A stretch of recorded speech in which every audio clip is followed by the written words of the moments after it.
Assalamualaikum semuanya. Semoga kalian semua dalam keadaan sehat dan dilancarkan rezekinya. Amin ya robbal alamin.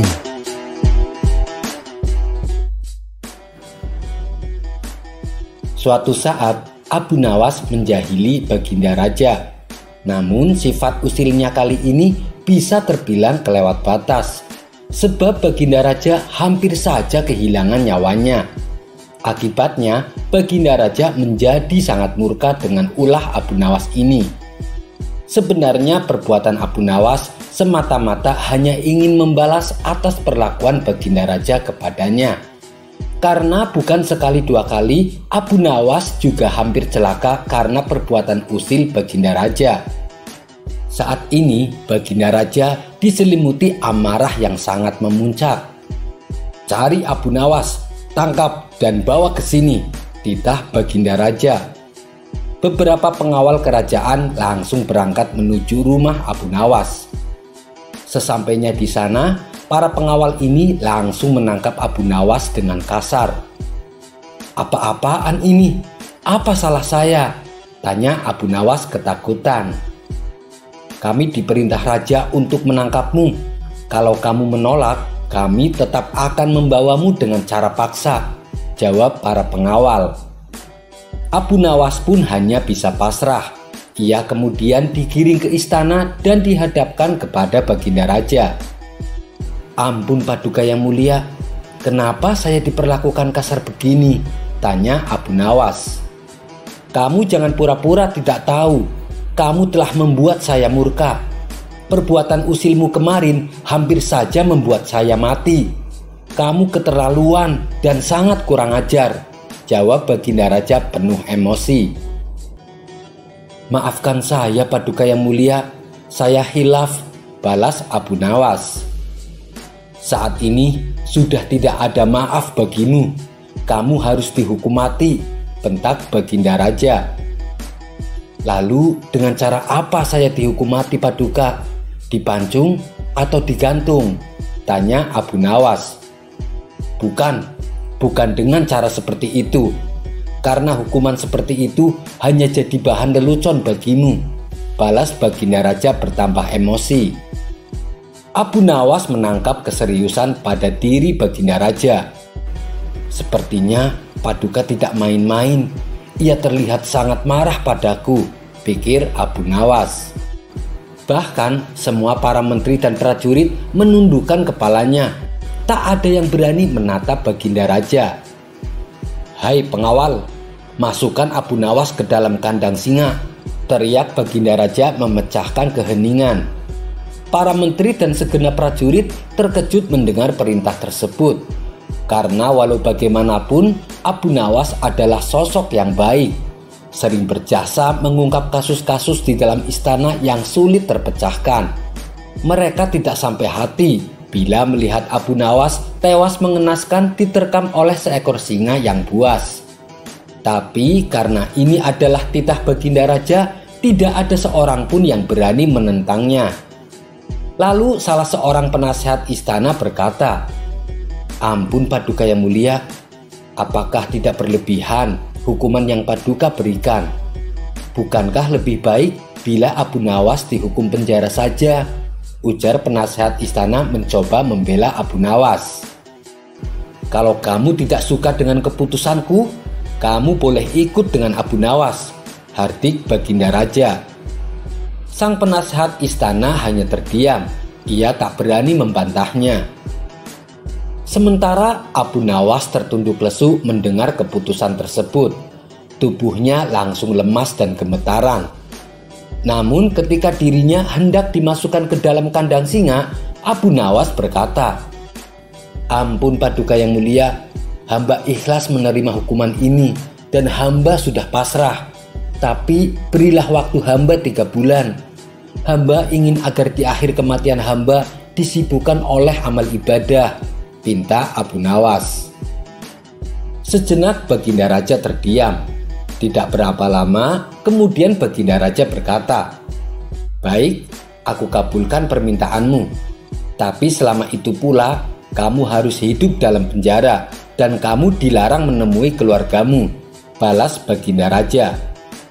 Abu Nawas pun menyetujui syarat tersebut. "Kalau diperkenankan, bolehkah saya minta satu permintaan lagi?" tutur Abu Nawas. "Apa permintaanmu?" tanya Baginda Raja. "Supaya kehidupanku di dalam penjara tidak membosankan, izinkan saya memberi makan singa yang ada di kandang," jawab Abu Nawas. "Tidak masalah, nanti ruang penjaramu bersebelahan dengan kandang singa," ujar Baginda Raja. Maka dimasukkanlah Abu Nawas ke dalam penjara.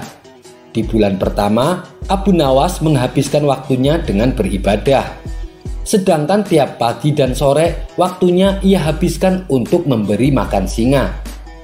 Di bulan kedua dan ketiga, Abu Nawas semakin tekun beribadah.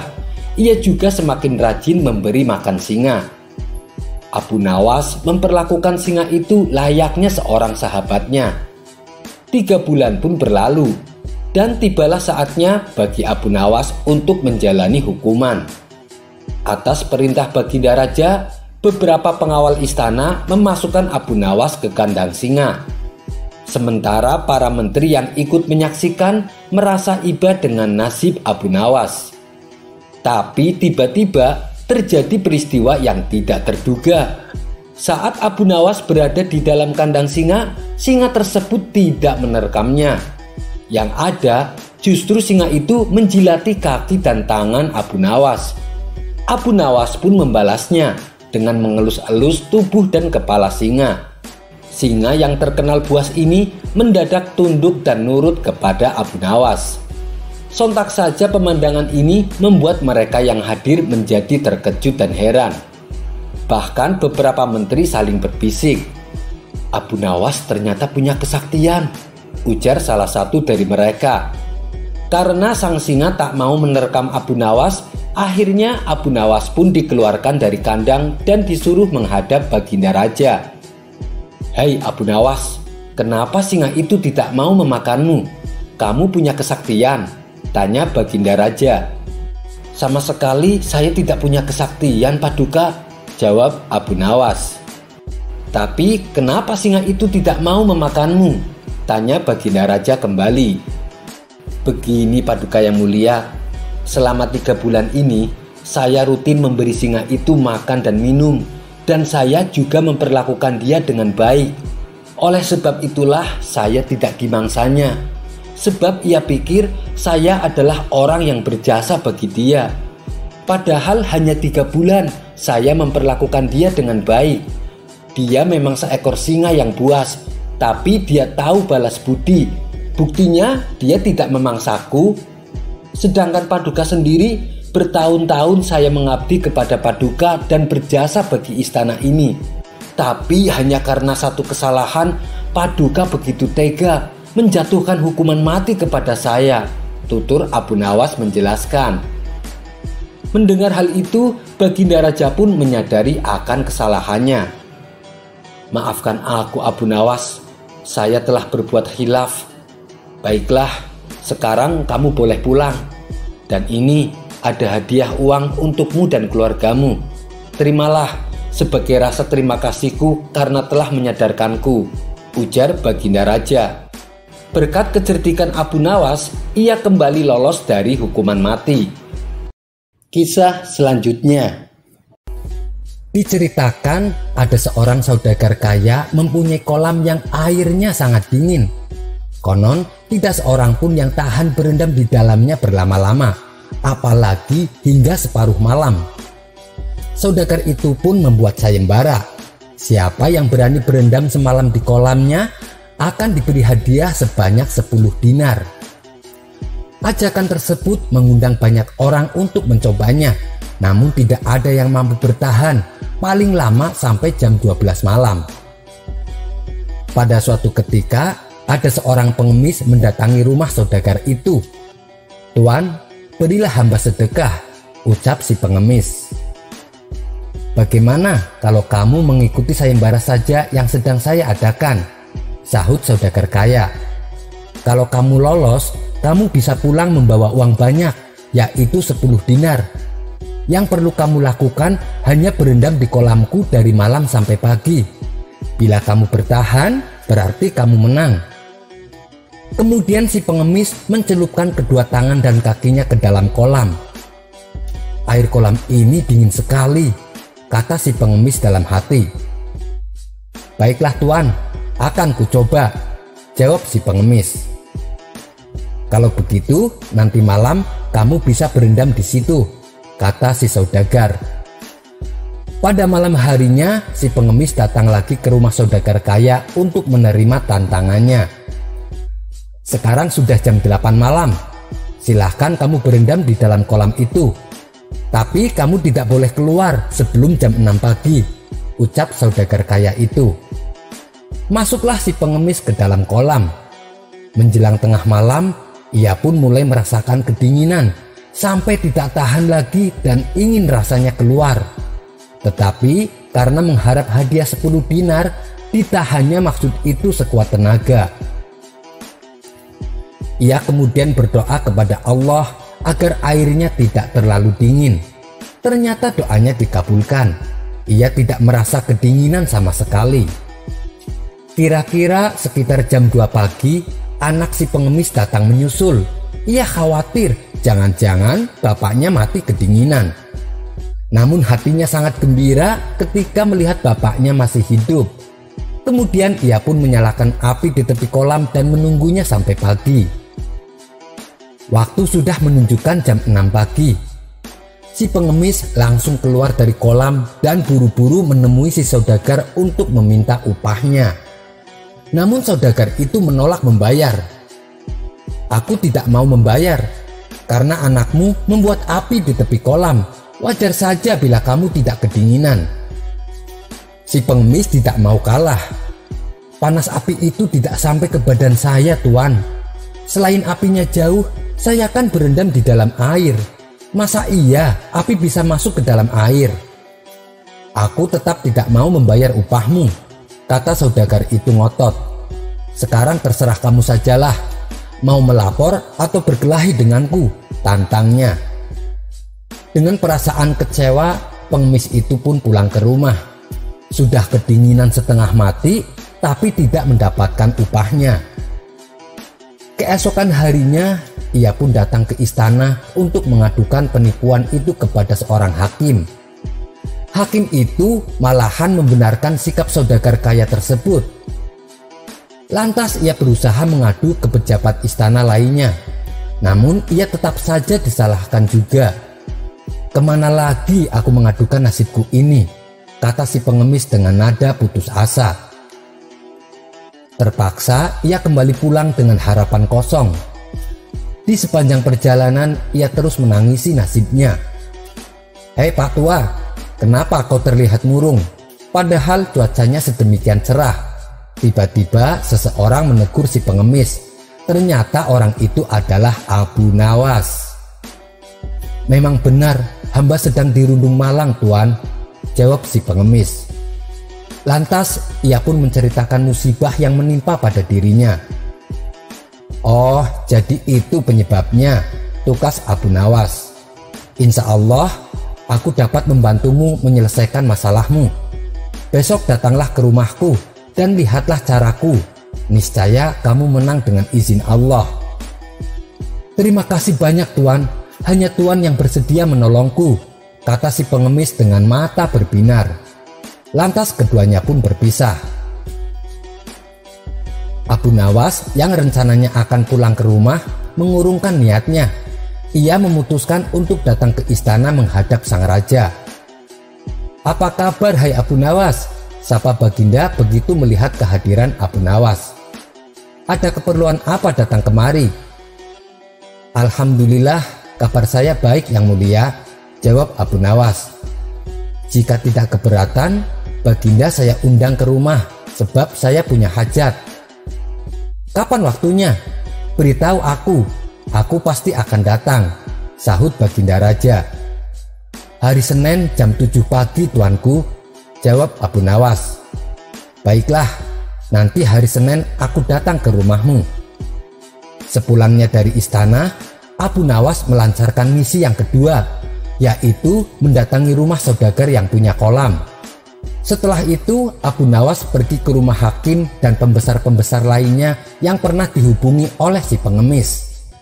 Kepada mereka, Abu Nawas menyampaikan undangan untuk datang ke rumahnya Senin depan. Singkat cerita, hari Senin pun tiba. Rumah Abu Nawas telah penuh dengan tamu undangan, termasuk Baginda Raja. Setelah semuanya terkumpul, Abu Nawas minta izin untuk pergi ke belakang rumah. Ia kemudian menggantung tinggi-tinggi sebuah periuk besar yang berisi beras pada sebuah pohon. Ia juga menyalakan api di bawahnya.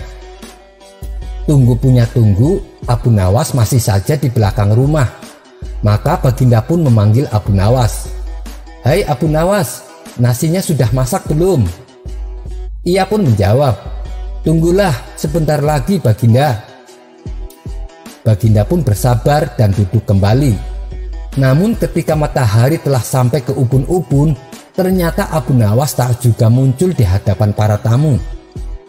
Perut mereka mulai merasakan keroncongan, menunggu hidangan Abu Nawas yang tak kunjung matang. "Hei Abu Nawas, bagaimana dengan masakanmu itu? Aku sudah lapar," kata Baginda tak sabar. "Sebentar lagi Baginda," sahut Abu Nawas. Baginda mencoba bersabar. Ia kemudian duduk kembali. Tetapi ketika waktu zuhur sudah hampir habis, tak juga ada hidangan yang keluar. Baginda sudah mulai tak sabar lagi. Ia pun menyusul Abu Nawas di belakang rumahnya, diikuti para tamu-tamu lainnya. Mereka penasaran apa sesungguhnya yang dikerjakan oleh Abu Nawas. Ternyata Abu Nawas sedang mengipas-ngipas api di tungkunya. "Hei Abu Nawas, mengapa kamu membuat api di bawah pohon seperti itu?" tanya Baginda. "Hamba sedang menanak nasi Baginda, sebentar lagi juga matang," jawab Abu Nawas. "Menanak nasi? Mana periuknya?" tanya Baginda heran. "Ada tuanku," jawab Abu Nawas sambil mengangkat mukanya ke atas. "Ada," tanya Baginda. "Mana?" Ia mendongakkan wajahnya ke atas mengikuti telunjuk Abu Nawas. Terlihat di atas sana sebuah periuk besar bergantung jauh dari tanah. "Hei Abu Nawas, sudah gilakah kamu?" tanya Baginda Raja. "Memasak nasi bukan begitu caranya. Periuk di atas pohon, apinya di bawah. Kamu tunggu 10 hari pun beras itu tidak bakalan jadi nasi. Atau jangan-jangan kamu sengaja mau mempermainkan aku lagi ya?" hardik Baginda Raja. "Begini Baginda," Abu Nawas berusaha menjelaskan perbuatannya. Ia pun menceritakan seorang pengemis yang telah ditipu saudagar kaya. Si pengemis tidak mendapatkan upah atas tantangan yang berhasil ia lakukan. "Tantangan apa itu?" tanya Baginda ingin tahu. "Berendam di kolam semalaman Baginda yang mulia," balas Abu Nawas.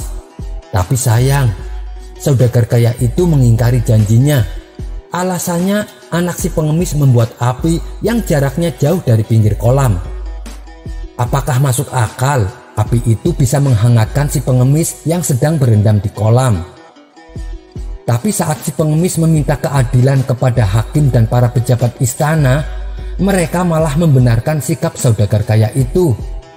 Sekarang Baginda lihat sendiri, apakah mungkin beras yang ada di periuk atas sana bisa masak menjadi nasi, sedangkan apinya ada di bawah tanah jauh dari periuk?"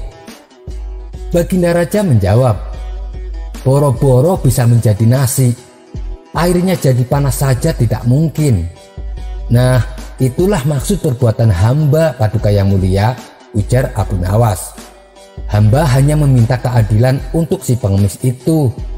Dan mereka yang telah menzalimi si pengemis, semuanya ada di sini, berkumpul bersama Baginda di rumah saya." Saudagar kaya itu wajahnya mendadak menjadi pucat pasi. Ia tidak dapat membantah kata-kata Abu Nawas. Begitu pula dengan hakim dan para pejabat istana.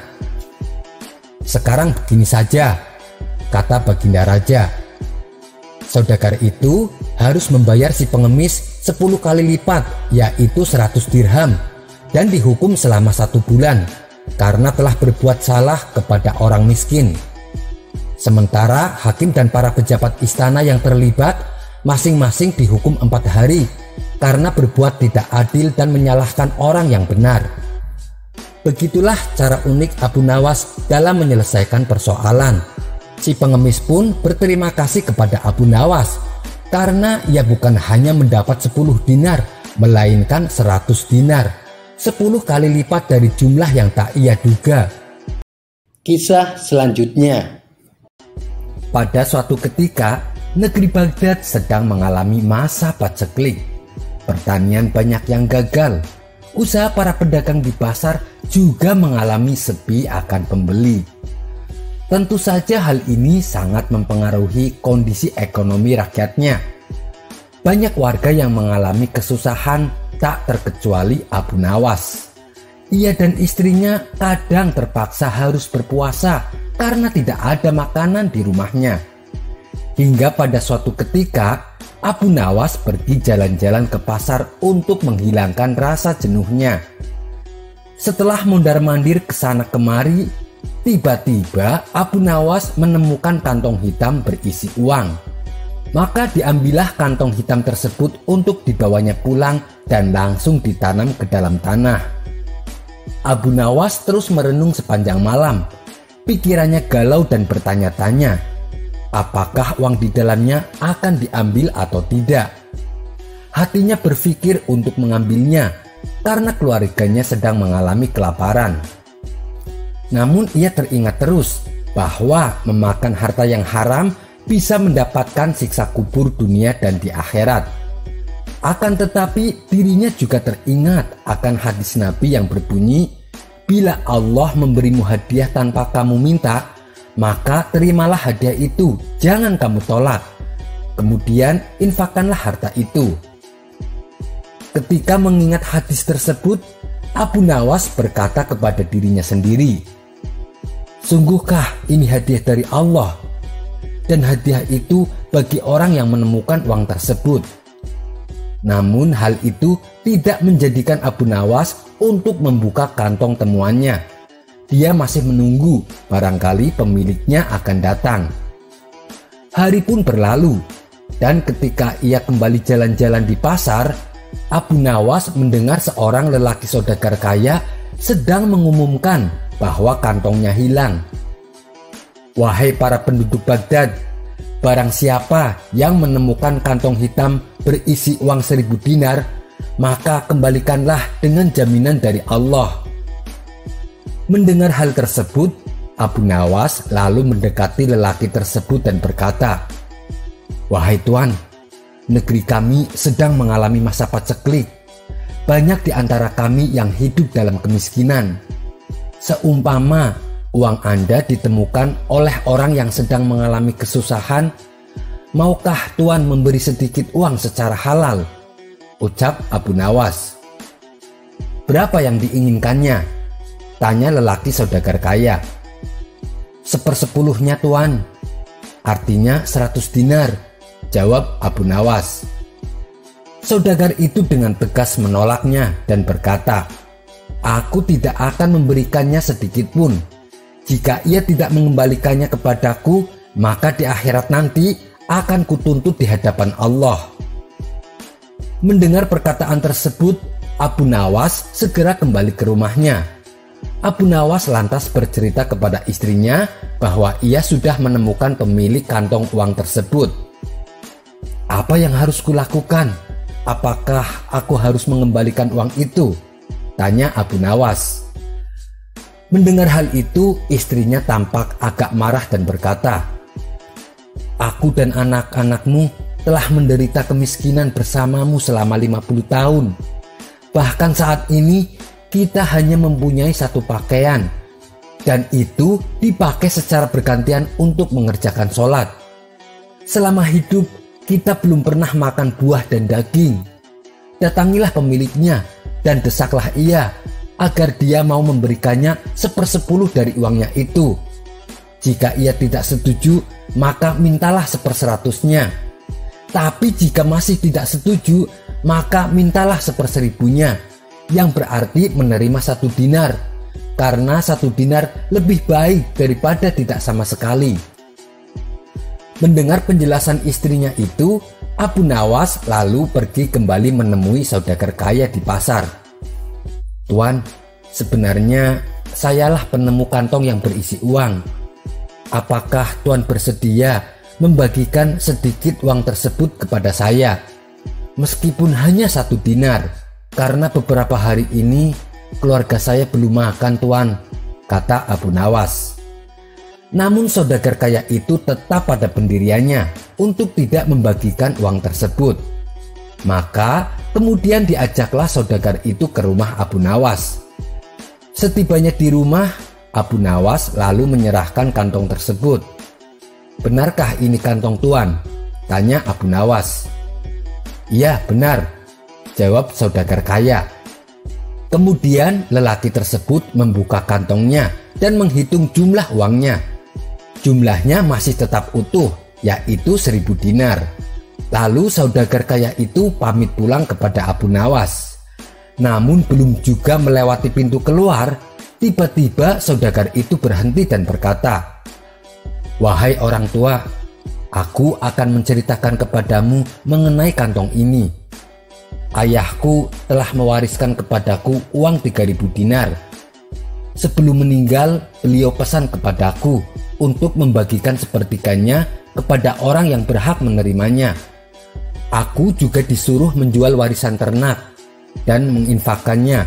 Sebagiannya lagi saya gunakan untuk pergi haji. Maka aku pun melaksanakan wasiat itu. Dan wasiat untuk membagikan sepertiga uang dari kekayaanku, uang tersebut aku letakkan pada kantong ini. Lalu aku pergi ke kota Baghdad untuk mencari orang yang benar-benar miskin. Namun aku tidak menemukan seorang pun yang lebih berhak daripada Anda. Maka ambillah uang di kantong ini. Semoga Allah memberkahimu," kata lelaki saudagar kaya tersebut. Mendengar hal itu, Abu Nawas pun bersyukur kepada Allah Subhanahu wa Ta'ala. Kesabaran dan kejujurannya saat menemukan uang tersebut ternyata mendapatkan jalan lain dari Allah. Atas kejujuran Abu Nawas, saudagar kaya itu tidak hanya memberikan 1/100 sebagaimana yang dimintanya tadi, melainkan semua uang yang ada di kantong tersebut. Kisah selanjutnya. Tidak seperti biasanya, hari itu Baginda tiba-tiba menyamar menjadi rakyat biasa.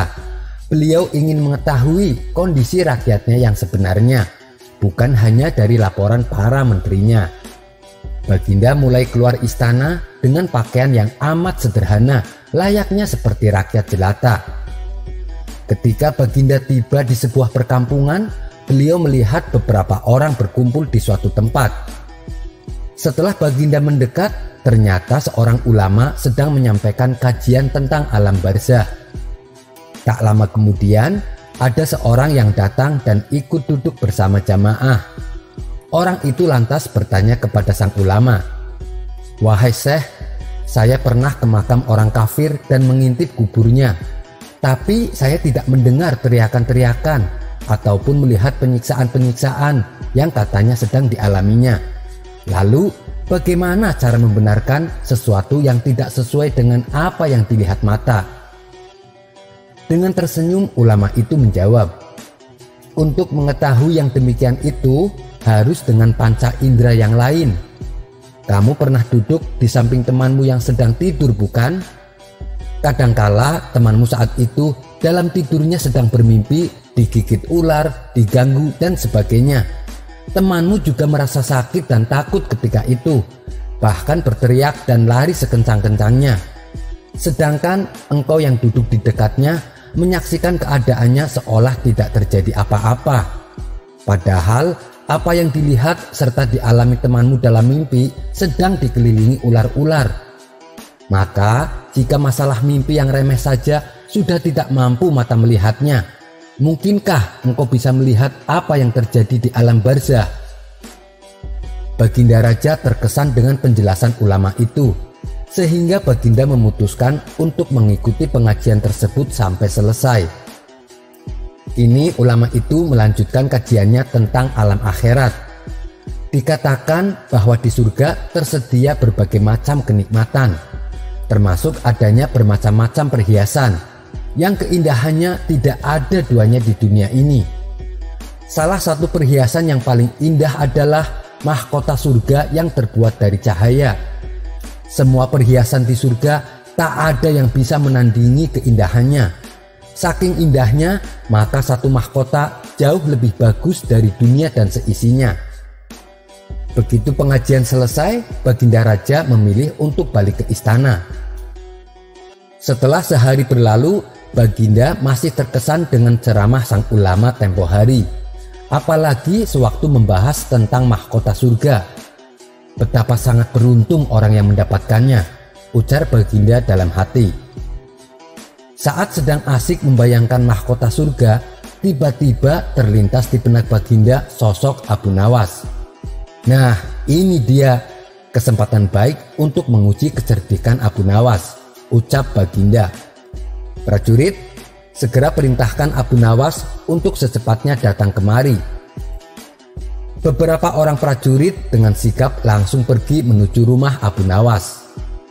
Setelah Abu Nawas tiba di istana, Baginda Raja langsung mengajaknya duduk di sampingnya. Begini Abu Nawas, kemarin saya mendengar ceramah seorang ulama tentang alam barzah. Ia juga bercerita tentang keindahan surga dan segala perhiasannya. Dan yang paling menyita perhatianku adalah mahkota surga yang terbuat dari cahaya. Dalam hati Abu Nawas berkata, pasti akan ada permintaan yang aneh-aneh lagi nih dari Baginda. Dan ternyata dugaan Abu Nawas benar. Ia disuruh pergi ke surga mengambilkan mahkota untuk Baginda. Apakah engkau sanggup Abu Nawas? Tanya Baginda Raja. Saya sanggup Baginda yang mulia, tapi ada syaratnya, tukas Abu Nawas. Sebutkan syarat itu, kata Baginda Raja. Saya minta Baginda menyediakan pintunya supaya saya bisa masuk ke dalam surga. Pintu apa itu? Tanya Baginda belum mengerti. Pintu alam akhirat Baginda yang mulia, jawab Abu Nawas. Apa itu? Tanya Baginda ingin tahu. Pintu alam akhirat yaitu kiamat Paduka yang mulia. Masing-masing alam mempunyai pintu. Pintu alam dunia adalah rahim ibu. Pintu alam barzah adalah kematian. Dan pintu alam akhirat adalah kiamat. Surga berada di alam akhirat. Bila Baginda masih tetap menghendaki saya mengambilkan mahkota di surga, maka Paduka harus membuat dunia menjadi kiamat terlebih dahulu. Mendengar penjelasan Abu Nawas, Baginda Raja pun terdiam. Di sela-sela kebingungan Baginda Raja, Abu Nawas bertanya lagi, masihkah Baginda menginginkan mahkota dari surga? Baginda Raja tidak menjawabnya. Beliau hanya diam 1000 bahasa. Sejenak kemudian, Abu Nawas mohon diri dan pergi dari hadapan sang raja. Kisah selanjutnya. Suatu ketika, Baginda Raja Harun al-Rasyid terkena penyakit yang sangat aneh. Badannya tiba-tiba panas, tubuhnya pun menjadi lemas, hingga Baginda tidak kuat untuk melangkah. Beberapa tabib dari penjuru negeri sudah mencoba untuk mengobati Baginda Raja, namun tetap saja tidak ada perubahan sama sekali. Meski begitu, Baginda Raja tidak pernah menyerah. Keinginan untuk sembuh sangatlah besar. Baginda akhirnya memutuskan untuk membuat sayembara. Sayembara itu berbunyi, siapa saja yang dapat menyembuhkan raja, maka dia akan mendapatkan hadiah yang menggiurkan. Banyak para tabib yang mencoba mengikuti sayembara. Berbagai macam pengobatan dipraktekkan, namun penyakit Baginda Raja tak kunjung sembuh. Abu Nawas yang mendengar sayembara itu merasa tertarik untuk mengikutinya. Maka datanglah Abu Nawas ke istana dan menghadap Paduka Raja. Namun kedatangan Abu Nawas membuat Baginda heran, karena setahu Baginda, Abu Nawas bukanlah seorang tabib yang bisa mengobati penyakit. Wahai Abu Nawas, setahuku kamu itu bukan seorang tabib. Tapi mengapa engkau mengikuti sayembara ini? Tanya Baginda heran. Abu Nawas hanya tersenyum mendengar perkataan Baginda. Yang mulia, janganlah melihat penampilanku, tapi lihatlah bagaimana hasil pengobatanku nanti, ucap Abu Nawas. Baiklah, aku perkenankan kamu mengikuti sayembara ini. Tapi ingat Abu Nawas, kamu jangan sampai mengerjai aku, karena badanku sedang sakit sekali. Aku lagi tidak selera untuk bercanda. Kemudian Abu Nawas dan Baginda Raja pun terlibat pembicaraan yang sangat serius. Baginda mengungkapkan segala keluhan penyakit yang dideritanya. Oh, ternyata penyakit yang Paduka rasakan itu gampang sekali obatnya, celetuk Abu Nawas. Mendengar perkataan Abu Nawas itu, Baginda Raja menjadi kaget. Bagaimana kau bisa tahu penyakitku? Kamu kan bukan tabib. Abu Nawas kembali meyakinkan Baginda Raja. Kalau Baginda mau menuruti perkataan Abu Nawas, penyakitnya pasti akan sembuh. Baiklah, kali ini aku percaya dengan ucapanmu. Sekarang katakan padaku apa obatnya? Tanya Baginda Raja. Obatnya adalah telur onta Paduka Yang Mulia, jawab Abu Nawas. Tapi syaratnya harus Baginda sendiri yang mencarinya dengan berjalan kaki. Jangan menyuruh orang lain. Apabila Baginda menyuruh orang lain, maka khasiatnya akan hilang. Oh, begitu. Lalu, di mana aku bisa mendapatkan telur onta? Tanya Baginda kembali. Coba Baginda cari saja di pasar-pasar kota Baghdad, balas Abu Nawas. Karena ingin sembuh, Baginda lalu pergi bersama pengawalnya mencari telur onta. Ia berjalan dari istana dan berkeliling pasar di seantero kota Baghdad. Namun hasilnya tidak menemukan telur onta sebiji pun. Saking semangatnya untuk sembuh, Baginda kemudian mencari telur onta di beberapa pasar lagi. Baginda tidak memperdulikan seberapa lama dirinya berjalan. Sampai-sampai para pengawal dibuatnya kelelahan. Akhirnya Baginda memutuskan untuk beristirahat sebentar. Kemana lagi aku harus mencari telur onta? Pikir Baginda sambil meneguk segelas air. Jangan-jangan Abu Nawas hanya mengerjaiku. Di saat Baginda Raja bersama para pengawal sedang istirahat, tiba-tiba seorang kakek berjalan melewati mereka. Berhenti kek, saya mau tanya. Apakah kakek tahu di mana yang menjual telur onta? Tanya sang raja. Mendengar pertanyaan itu, kakek tersebut langsung ketawa. Maaf Paduka Yang Mulia, tapi di dunia ini mana ada telur onta? Yang ada telur burung onta. Setiap hewan yang bertelinga itu melahirkan Paduka Yang Mulia, bukan bertelur, ujar kakek tersebut. Mendengar hal itu, Baginda Raja pun kaget. Betapa bodohnya aku. Kenapa aku tidak mencermati perkataan Abu Nawas? Abu Nawas benar-benar kelewatan. Berani-beraninya mengerjai aku yang sedang sakit. Keesokan harinya, Abu Nawas langsung disuruh menghadap Baginda Raja. Ketika Abu Nawas sudah berada di hadapan Baginda Raja, Baginda berkata dengan nada geram, Abu Nawas, berani-beraninya engkau mengerjai aku. Mana ada telur onta? Yang ada telur burung onta. Karena perbuatanmu ini, kamu harus menerima hukuman. Namun Abu Nawas tampak tenang mendengarkan perkataan Baginda Raja. Ia juga membenarkan ucapan junjungannya itu. Tunggu dulu Baginda, jangan terburu-buru menghukum hamba. Saya juga tahu Baginda, mana ada di dunia ini telur onta. Tapi sebelumnya, izinkan saya bertanya. Bagaimana kondisi kesehatan Baginda sekarang? Tanya Abu Nawas. Saya merasa tubuhku kembali sehat. Suhu panas badanku juga turun, jawab Baginda Raja. Nah itu dia, berarti Baginda telah sehat kembali, ujar Abu Nawas.